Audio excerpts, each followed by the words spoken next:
Hello ನಮಸ್ಕಾರ. Pro ಕಬಡ್ಡಿಯ points table ಸದ್ಯಕ್ಕೆ ಹೇಗಿದೆ, ಹಾಗೆಯೇ ಬೆಂಗಳೂರು ಬುಲ್ಸ್ ಯಾವ ಪೊಸಿಷನ್ನಲ್ಲಿದೆ ಅಂತ ಈ ವಿಡಿಯೋದಲ್ಲಿ ನೋಡೋಣ. ಅದಕ್ಕೂ ಮುಂದೆ ಚಾನಲ್ಗೆ ಹೊಸಬರಾಗಿದ್ದರೆ ದಯವಿಟ್ಟು ಸಬ್ಸ್ಕ್ರೈಬ್ ಮಾಡಿ. ಮನೆ ವಿಡಿಯೋನ ಪಟ ಸ್ಟಾರ್ಟ್ ಮಾಡೋಣ. ಸೊ ಪ್ರೋ ಕಬಡ್ಡಿಯಲ್ಲಿ 2-2 ಸೋತ ಬಳಿಕ ಬೆಂಗಳೂರು ಬುಲ್ಸ್ 9ನೇ ಸ್ಥಾನಕ್ಕೆ ಕುಸಿದಿದೆ ಅಂತಲೇ ಹೇಳ್ಬೋದು.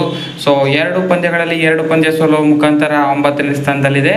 ಸೊ ಪಾಯಿಂಟ್ಸ್ ಟೇಬಲ್ ಈ ರೀತಿಯಾಗಿದೆ. ಪುಣೆ ಪಲ್ಟನ್ 2-2 ವಿನ್ ಆಗೋ ಬಳಿಕ ಟಾಪ್ ಸ್ಥಾನದಲ್ಲಿದ್ದರೆ UP ಯೋಧಾಸ್ ಮತ್ತು ಯು ಮುಂಬಾ ಕೂಡ 4 ಪಾಯಿಂಟ್ಸ್ನೊಂದಿಗೆ 2 ಹಾಗೆಯೇ 3ನೇ ಸ್ಥಾನದಲ್ಲಿದ್ದಾರೆ.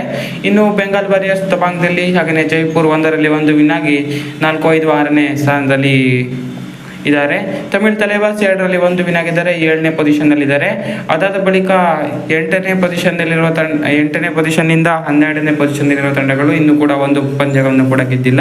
Patna pirates, Bengaluru bulls, Telugu titans, Haryana steelers ಮತ್ತು ಗುಜರಾತ್ ಜೈಂಟ್ಸ್ ಈ 5 ತಂಡಗಳು ಇದುವರೆಗೂ 1 ಪಂದ್ಯ ಕೂಡ ಗೆದ್ದಿಲ್ಲ. ಹರಿಯಾಣ ಸ್ಟೀಲರ್ಸ್ಗೆ ಕೇವಲ 1 ಪಂದ್ಯ ಆಗಿರೋದು. ಉಳಿದ 4 ತಂಡಕ್ಕೆ 2 ಪಂದ್ಯ ಆಗಿದ್ರು, 2 ಸೋತಿದ್ದಾರೆ.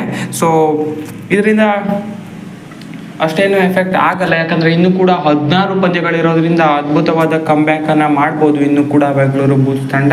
ಇದು ಸದ್ಯದ ಪಾಯಿಂಟ್ಸ್ ಟೇಬಲ್ ಅಷ್ಟೇ. ಸೊ ಯಾವಾಗ ಬೇಕಾದರೂ ಇದು ಚೇಂಜ್ ಆಗ್ಬೋದು, ಮೇಲಿರೋರು ಕೆಳಗೆ ಬರ್ಬೋದು, ಕೆಳಗಿರೋ ತಂಡ ಮೇಲೂ ಕೂಡ ಹೋಗ್ಬೋದು. ಸೊ ಅದೇ ರೀತಿ ಆಗ್ತಾ ಇರೋದು ಪ್ರತಿ ಸೀಸನ್ನಲ್ಲೂ ಕೂಡ.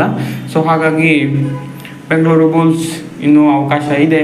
ಇದನ್ನು ಅರ್ಲಿ ಸ್ಟೇಜ್ ಅಷ್ಟೇ. ಇನ್ನೂ 16 ಪಂದ್ಯ ಬಾಕಿ ಇದೆ, ಕೇವಲ 2 ಪಂದ್ಯ ಆಗಿರೋದು. ಅದಾದ ಬಳಿಕ ಏನೇನು ಬೇಕಾದರೂ ಆಗ್ಬೋದು. ಸೊ ಸ್ಟ್ರಾಂಗ್ ಕಮ್ಬ್ಯಾಕ್ ಮಾಡಿದ್ರೆ ಈಸಿಯಾಗಿ ಪ್ಲೇ ಆಫ್ಸ್ಗೆ ತಲುಪ್ಬೋದು. 8 ತಂಡ ಈ ಬಾರಿ ಪ್ಲೇ ಆಫ್ಸ್ ತಲುಪುತ್ತೆ, ನೆನಪಿರಲಿ. ಪ್ಲೇ ಇನ್ ಪಂದ್ಯಗಳು ಇರುತ್ತೆ.